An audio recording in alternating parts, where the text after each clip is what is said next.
Praise the lord. దేవునికి మహిమ ఘనత ప్రభావములు కలుగును గాక. ప్రేమైనటువంటి జీవము కలిగిన దేవుని కుటుంబమా, దైవ సమాజమా, దేవుడు మనలను ప్రేమించి మరొక నూతన దినము, అలాగే నూతన వీక్, మరొక కొత్త వారాన్ని ప్రభువారు మనకు అనుగ్రహించారు. ఆదివారాన్ని విజయవంతంగా పండుగ చేసుకొని, పునరుద్ధాన పండుగ జరిగించుకొని సోమవారంలోకి వచ్చాం మనం. అందుని బట్టి దేవుని స్తుతిద్దాం. హల్లెలూయా, స్తోత్రం.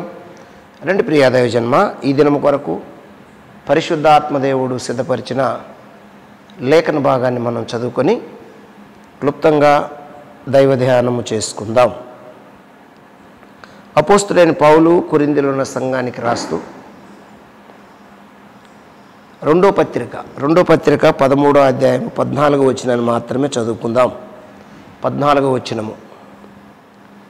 మన ప్రభువు అయిన యేసుక్రీస్తు కృపయు, దేవుని ప్రేమయు, పరిశుద్ధాత్మ సహవాసము మీ అందరికీ తోడయుండును గాక.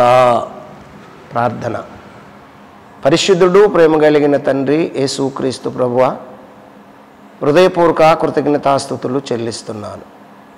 చదవబడిన వాక్య సారాంశం మాకు తెలియచేయండి. పరిశుద్ధాత్మదేవుడా, మీరు దిగివచ్చి మాకు బోధించి, చదవబడిన వాక్యాన్ని ఇరిచి మాకు వడ్డించి మహిమ పొందమని చిన్న మనం మీ పాసానికి చేర్చుకోమని యేసయ్య నామములో స్తుతించి ప్రార్థిస్తున్నాను తండ్రి, ఆమేన్. హల్లెలూయా.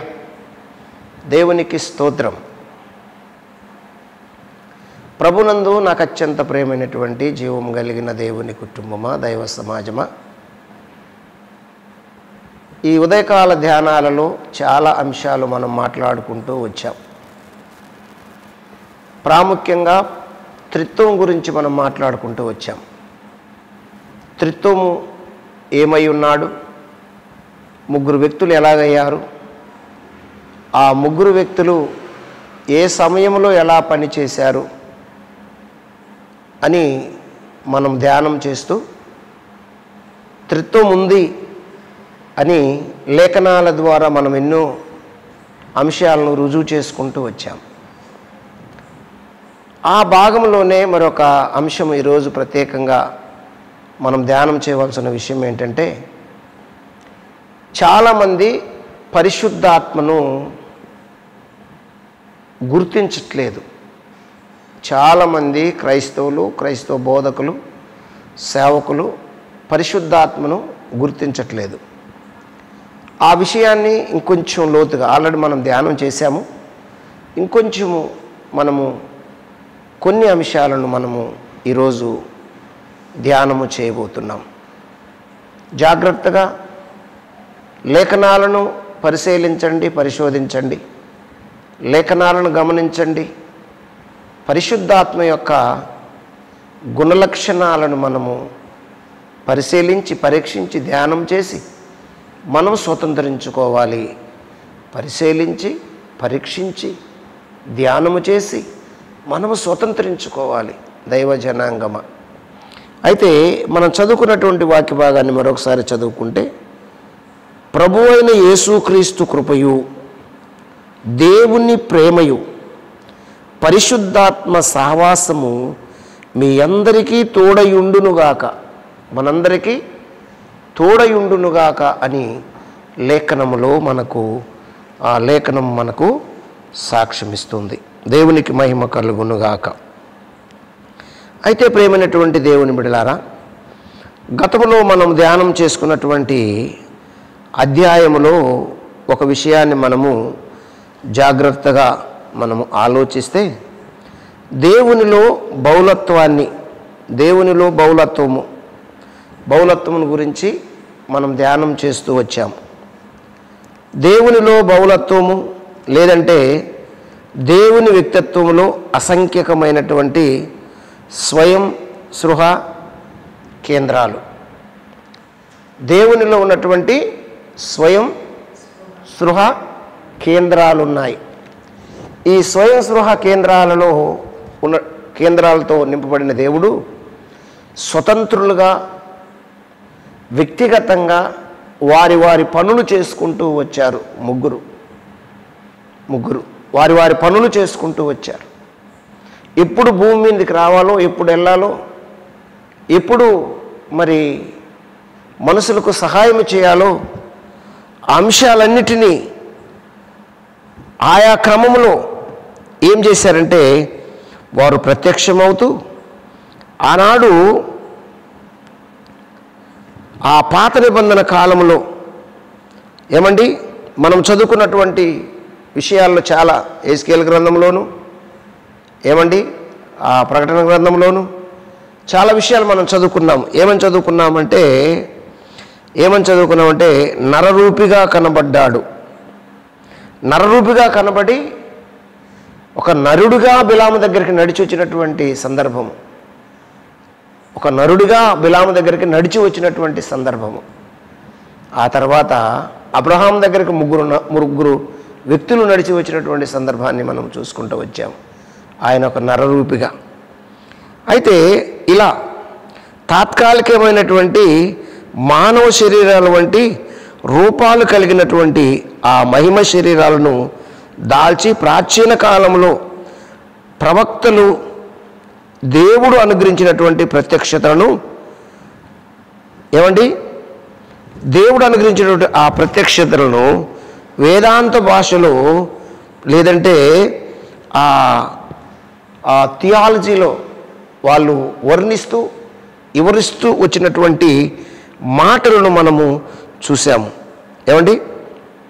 అయితే అలా కనబడే రూపాలలో దేవుడు మనుషుల మధ్య సంచరించి కనబడి మనుషులతో స్నేహము చేయటము ఈనాడు కూడా జరుగుతుందా అన్న ప్రశ్న చాలామంది మనసుల్లో తలెత్తుతుంది, ప్రశ్న కలుగుతుంది.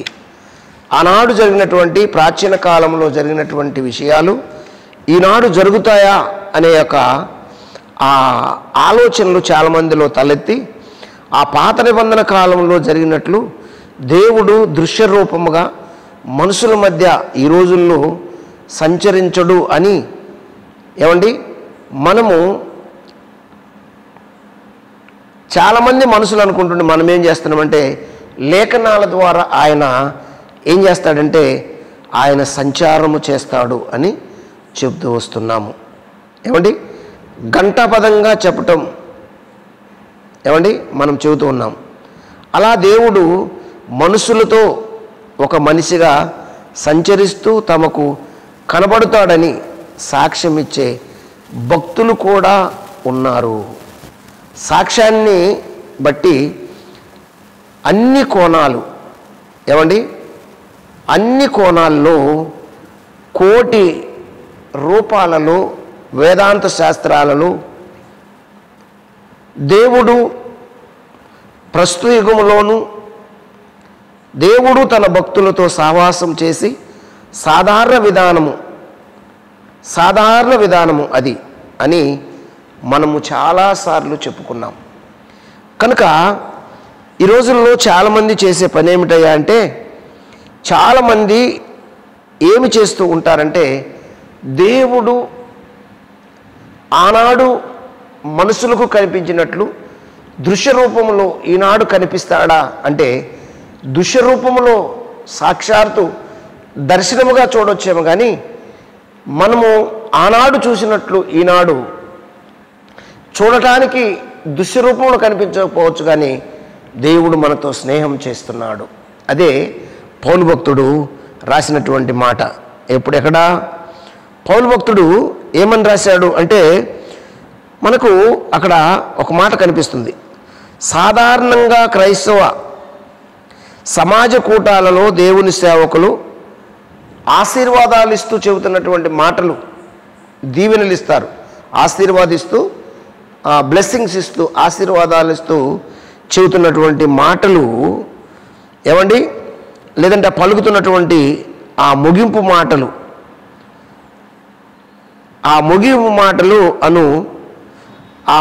మాటలు ఆనవాయితీ ఆశీర్వాదము 2 కొరింథీ 13:14 మనం చదువుకున్నాము.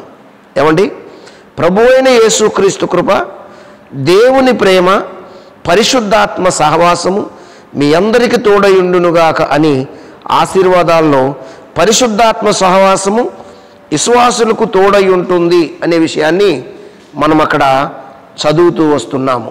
ఏమండి, పరిశుద్ధాత్మ సహవాసము విశ్వాసులకు ఏమై ఉంటుంది?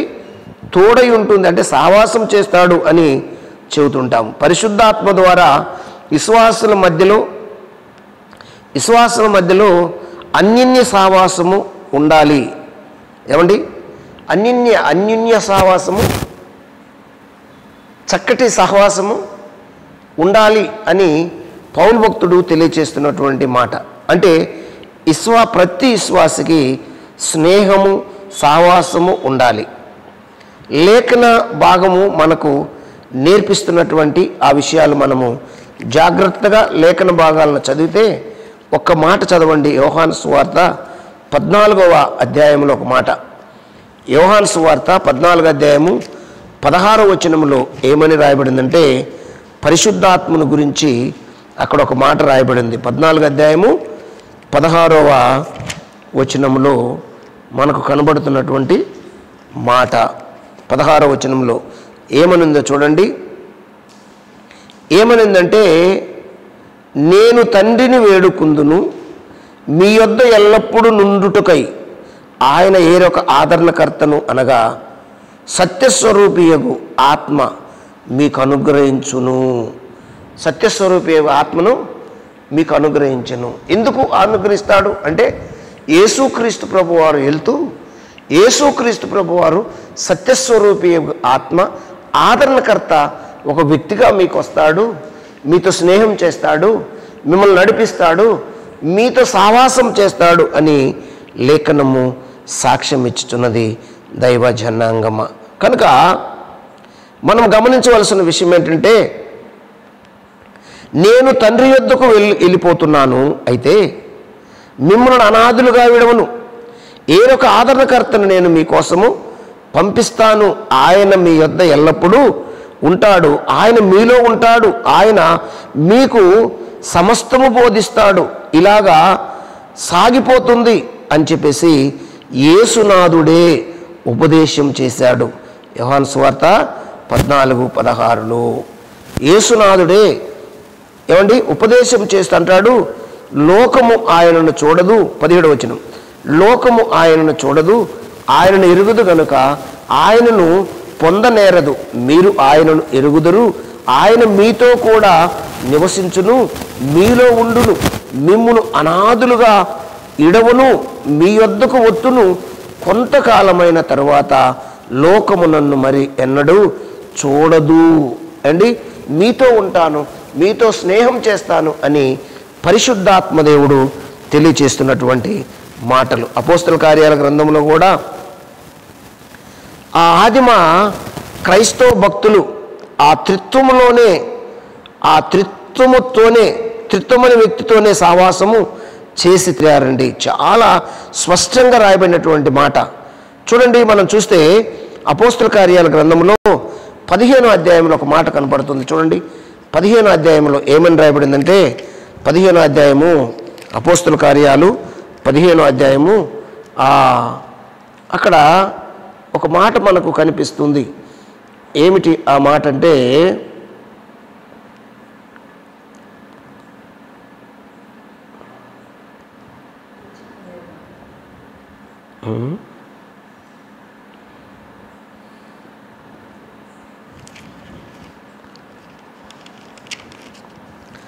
అక్కడ 15వ అధ్యాయంలో ఏమని కనబడుతుందంటే,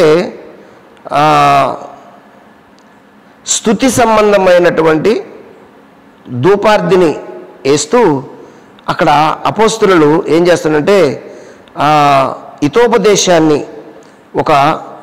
ఒక పత్రికగా రాసినటువంటి ఆ సంఘమునకు పంపుతూ, అవశ్యమైనటువంటి వాటికంటే మరి ఎక్కువైనది ఏది భారమును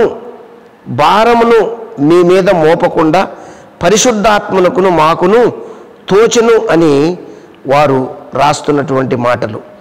ఏంటంట, మీ మీద ఎక్కువైన భారము మోపకుండా ఏది అవసరమో అదే మీకు మేము నేర్పిస్తున్నాము, ఎక్కువ భారం మీ మీద పెట్టకుండా మేము శ్రద్ధ తీసుకున్నాము, పరిశుద్ధాత్మకును మాకును తోచుతున్నది అని ఎవరు చెబుతున్నారు అంటే అపోస్తులు చెబుతున్నారు. ఏమండి? అపోస్తులు చెబుతున్నారు, వాళ్ళకు బోధిస్తూ వస్తున్నారు. ఆ తర్వాత మరొకటి మనం చూసినట్లయితే అక్కడొక వచనం కూడా కనపడుతుంది. 29వ వచనంలో మనకు ఒక మాట కనపడుతుంది. చూడండి, 29వ వచనంలో ఏమని కనబడుతుందంటే 29వ వచనంలో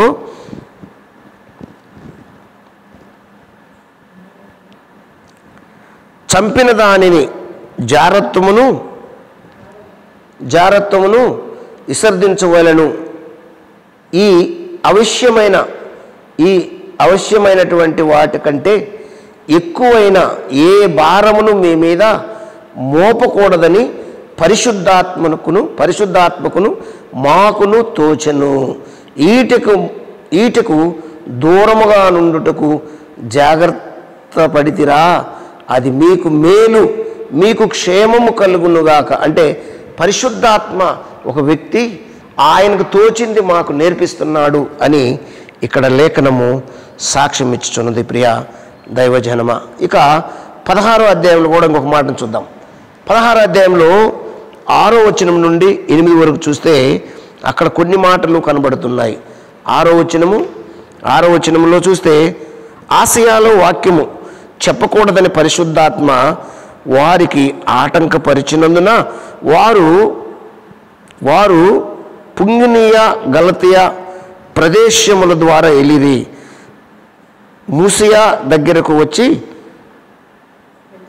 బీతునియాకు ఇల్లుటకు ప్రయత్నము చేసిరి, కానీ యేసు యొక్క ఆత్మ వారిని ఎల్లనీయలేదు. అంటే పరిశుద్ధాత్మ వారిని ఎల్లనీయలేదు, యేసు యొక్క ఆత్మ. ఇక్కడ ఒక విషయాన్ని మనం గమనించాలి. చాలాసార్లు ఏమంటారంటే చాలామంది బోధకులు మనం గమనిస్తే ఒక మాట తరచుగా వాడుతుంటారు, 2-3 ఎక్కడ కూడి ఉంటారో వారి మధ్యలో యేసు ఉంటాడు అని. ఈ కాలంలో 2-3 కూడి ఉన్న దగ్గర యేసు ఉంటాడు అంటారు. అయితే అక్కడుండేది ఎవరయ్యా అంటే అక్కడుండేది పరిశుద్ధాత్ముడు అనే విషయాన్ని మనం గమనించాలి. ఏమండి?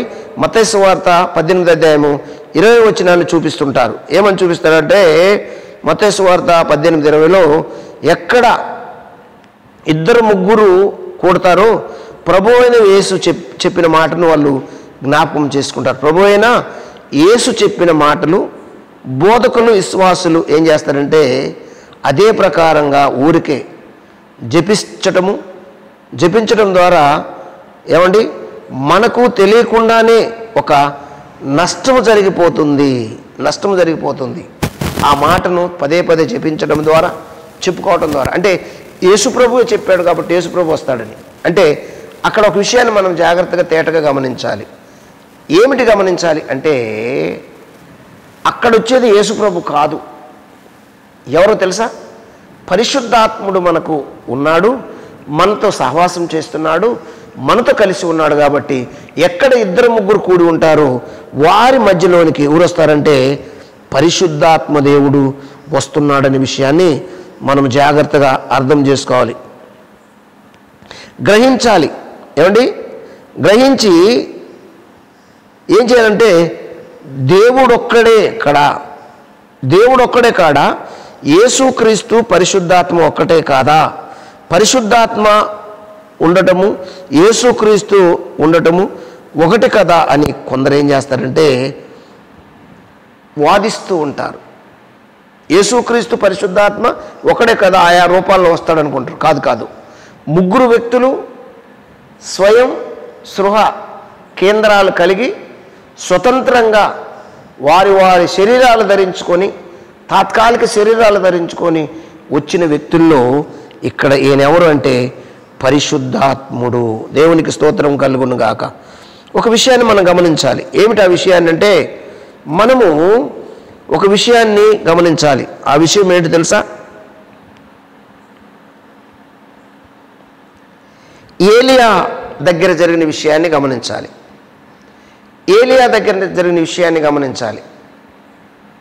ఏలియా దగ్గర జరిగిన విషయం ఏమిటో తెలుసా? ఏలియా దగ్గర జరిగిన విషయం ఏమిటంటే, ఏలియా మరి ఈ లోకాన్ని ముగించుకొని పోతున్నప్పుడు ఏలియా దగ్గరికి అగ్నిరథాలు వచ్చాయి. అగ్నిరథాలు వచ్చినప్పుడు హఠాత్తుగా ఏలియా ఏం చేశాడంటే అగ్నిరథాల మీదకి ఎక్కిపోయాడు. ఏలియాతో ప్రయాణం చేస్తున్నటువంటి ఎలీషా ఆయనతో పరిగెడుతున్నాడు.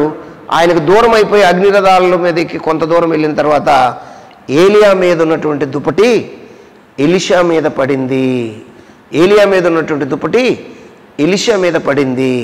అయితే ఈ ఎలీషా మీద పడినటువంటి ఆ దుప్పటిని మనం చూసినప్పుడు ఏమండి, ఆయనేమో అగ్నిరథంలో నుండి ఏలియా వెళ్ళిపోతున్నాడు. కొంత దూరం వెళ్ళిపోయిన తర్వాత ఎలీయా దుప్పటి ఎలీషా మీద పడటం వలన ఎలీషా ఏమయ్యాడంటే పరిశుద్ధాత్మ శక్తిని పొందాడు. పరిశుద్ధాత్మ శక్తిని పొందాడు అంటే ఏలియా మీద ఉన్నటువంటి ఆత్మ ఎలీషా మీదకి వచ్చింది. అలాగే యేసు ప్రభులో ఒక భాగము పరిశుద్ధాత్మ దేవుడు భూమి మీద ఉంచబడ్డాడు. ఈ భూమి మీద ప్రస్తుత కార్యంలో చేస్తుంది ఎవరు అంటే పరిశుద్ధాత్ముడే ఈ కార్యాలు జరిగిస్తున్నాడనే విషయాన్ని మనము ఎట్టి పరిస్థితిలో మరిచిపోకూడదు.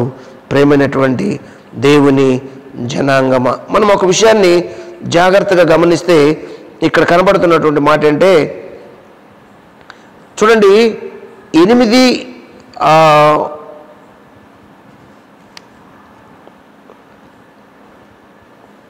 పేతురు రాసినటువంటి మొదటి పత్రిక, పేతురు రాసినటువంటి ఆ పత్రికలో మనం చూస్తే ఆయన అక్కడ ఒక మాట రాస్తున్నాడు. చూడండి ఒకసారి, పేతురు రాసినటువంటి పత్రిక మొదటి పత్రిక మొదటి అధ్యాయంలోనే కనపడుతుంది. మొదటి పత్రిక మొదటి అధ్యాయంలో పేతురు భక్తుడు ఏమంటున్నాడు ఒకసారి మనము చదివితే అక్కడ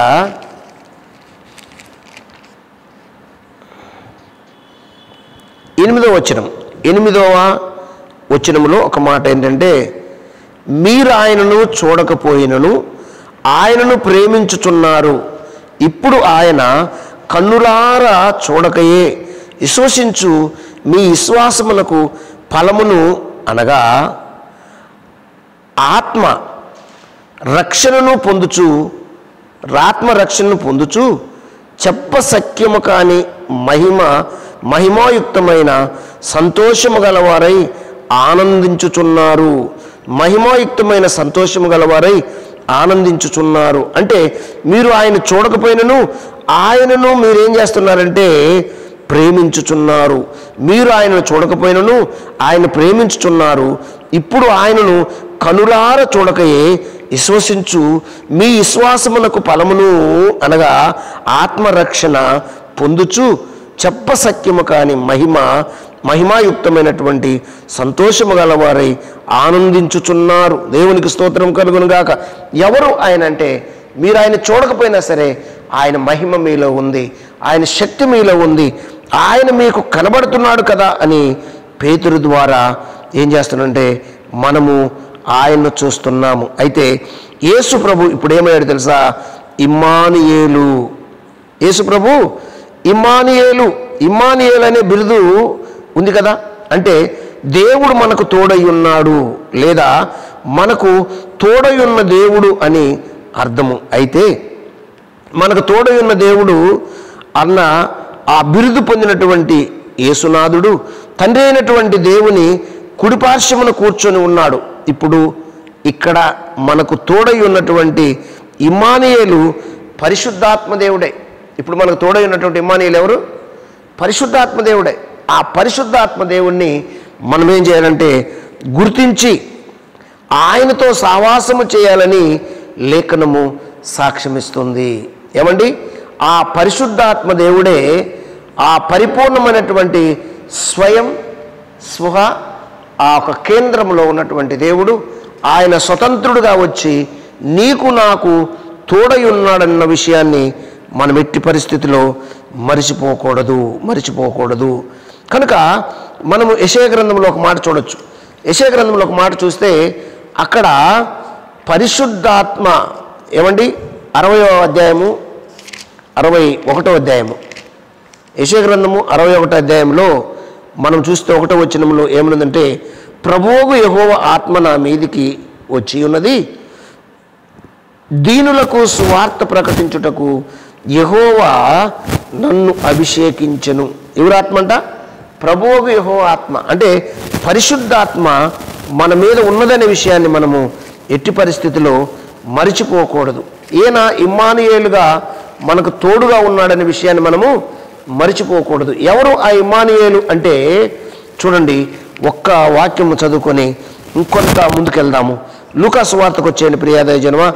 4వ అధ్యాయంలో కూడా ఆ మాట రాయబడి ఉంటుంది. 4వ అధ్యాయంలో కూడా ఏమని రాయబడి ఉంటుందంటే, 4 లూకా సువార్త 4వ అధ్యాయము 18వ వచనం చూసినట్లయితే, ప్రభు ఆత్మ నా మీద ఉన్నది, బేదలకు సువార్త ప్రకటించుటకై ఆయన నన్ను అభిషేకించెను, చెరలోనున్న వారికి విడుదలను, గుడ్డి వారికి చూపును కలుగునని ప్రకటించుటకును, నలిగిన వారిని విడిపించుటను, ప్రభు హితవత్సరము ప్రకటించుటకును ఆయన నన్ను పంపియున్నాడు. ఎవరేనంటే పరిశుద్ధాత్మదేవుడు. దేవునికి స్తోత్రం కలుగునుగాక. ఆనాడు ఎలియాజరు ఎలాగైతే ఇస్సాకు దగ్గరికి రెబెకమ్మను తీసుకొని వచ్చాడో, ఎలాగ సిద్ధపరుచుకొని తీసుకొని వచ్చాడో, ఎలాగైతే ఆభరణాలు అలంకరించి తీసుకొని వచ్చాడో, ఈరోజు క్రీస్తు యేసుకు వధువు సంఘముగా తన పరిశుద్ధతను అలంకరించి తెలియని విషయాలు బోధించి నేర్పించి ఏం చేస్తాడంటే, ఆ వరునికి వధువుగా అలంకరించి తీసుకొని వెళ్ళడానికి ఆనాడు ఎలియాజరుతో ఎలియాజరు ఎలాగైతే నడిపించాడో, నేటి ఎలియాజరు ఎవరంటే పరిశుద్ధాత్ముడు. దేవునికి స్తోత్రము కలుగునుగాక.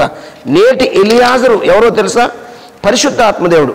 ఆ పరిశుద్ధాత్మ యొక్క ఆవరణములో, ఆ పరిశుద్ధాత్మ యొక్క గుణగణాలలో, ఆ పరిశుద్ధాత్మ యొక్క బోధనలో, ఆ పరిశుద్ధాత్మ యొక్క అడుగుజాడల్లో నేడు సంఘము నడవాలి, నడుస్తుంది కూడా. ప్రియ దైవజనమ, అయితే కొంతమంది గమనించక ఇప్పుడు మన మధ్యలో ఉండేది యేసుప్రభు అనుకుంటున్నారు.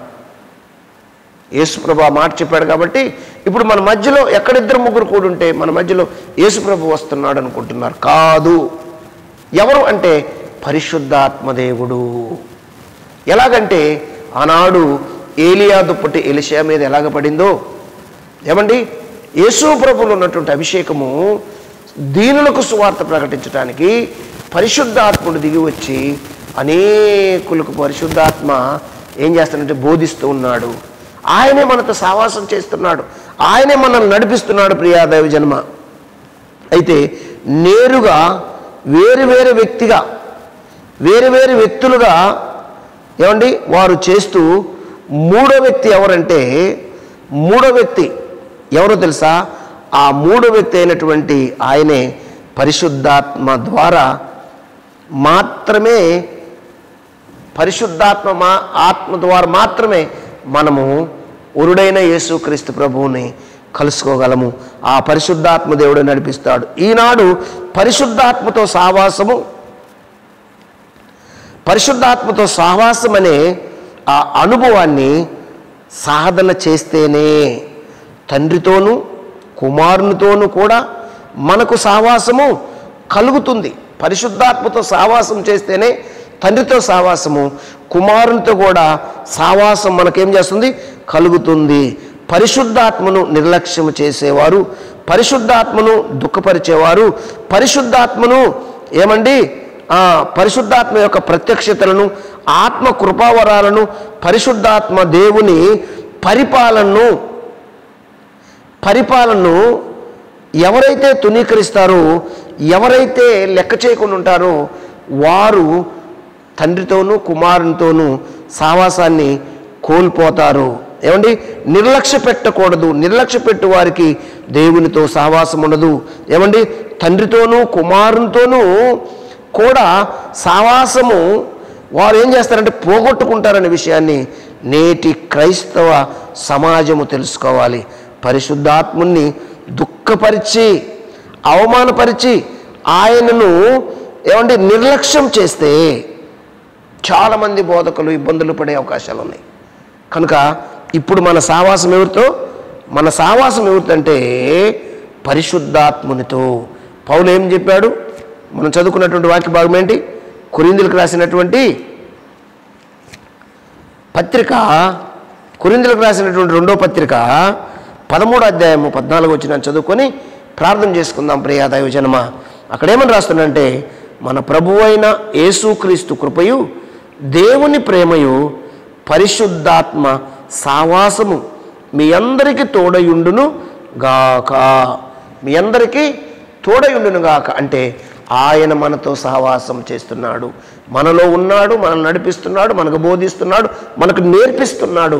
ఎక్కడ 2-3 కూడి ఉంటే వారి మధ్యలోకి దిగిరా ప్రభు అంటే పరిశుద్ధాత్ముడు దిగి వచ్చి మనల్ని నడిపిస్తున్నాడు. ఆయన గౌరవించాలి, ఆయన్ని ప్రేమించాలి, ఆయనతో సహవాసం చేస్తున్నామనే పరిపూర్ణ అవగాహన ప్రతి బోధకునికి, క్రైస్తవులకు అందరికీ తెలియాలి. ఈ విషయాన్ని మనము అర్థం చేసుకోవాలి ప్రియా దైవజనమ. కనుక ఎట్టి పరిస్థితిలో పరిశుద్ధాత్మను నిర్లక్ష్యం చేయకండి, పరిశుద్ధాత్మను తునీకరించకండి, పరిశుద్ధాత్మ కార్యాలను నిర్లక్ష్యం చేయకండి. భయముతో వణుకుతో పరిశుద్ధాత్మతో సహవాసం చేస్తే ఇప్పుడు ఊరుడైన యేసుక్రీస్తుకు ఆనాడు ఎలియాజరు ఎలాగైతే రిబకమ్మను తీసుకొచ్చి ఆభరణాలు అలంకరించి ఇసాకుకు వధువుగా తీసుకొచ్చాడో, నేటి ఎలియాజరు ఎవరంటే పరిశుద్ధాత్మదేవుడు ఆ ప్రభు అయిన యేసుక్రీస్తుతో వివాహం చేయటానికి నిన్ను నన్ను సిద్ధపరుస్తున్నాడు. ఆయనకు లోబడు, ఆయనతో సహవాసం చేయి, ఆయనతో ప్రయాణం చేయి, ఆయన చేర్చుకో, హృదయంలో హత్తుకో, ఆయనతో నడు, ధన్యుడు అవుతావు, ధన్యురాలు అవుతావు. రండి ప్రార్థన చేద్దాం. పరిశుద్ధుడు ప్రేమ కలిగిన తండ్రి, స్తోత్రాలు కృతజ్ఞతలు చెల్లిస్తున్నాను. మీరు దిగి వచ్చి ప్రభువా, ఇదిగో నాయనా ఈరోజు మీరు బోధించిన బోధ ప్రతి ఒక్కరికి అర్థమయ్యేలాగా అయ్యా ప్రభువా మీరు వివరించారు నమ్మి స్తుతిస్తున్నారు. అందరి హృదయాల మీద ముద్రించమని ప్రార్థిస్తూ పరిశుద్ధాత్మదేవా నీతో సహవాసం చేయటానికి ప్రభువా బిడ్డలందరినీ సిద్ధపరచమని, సమస్త మహిమ ఘనత ప్రభావాలు పొందమని, చిన్నమని మీ పాస్తలకి చేర్చుకోమని యేసునామములో స్తుతించి ప్రార్థిస్తున్నాను తండ్రి. ఆమేన్. God bless you. దేవుడు దీవించును గాక.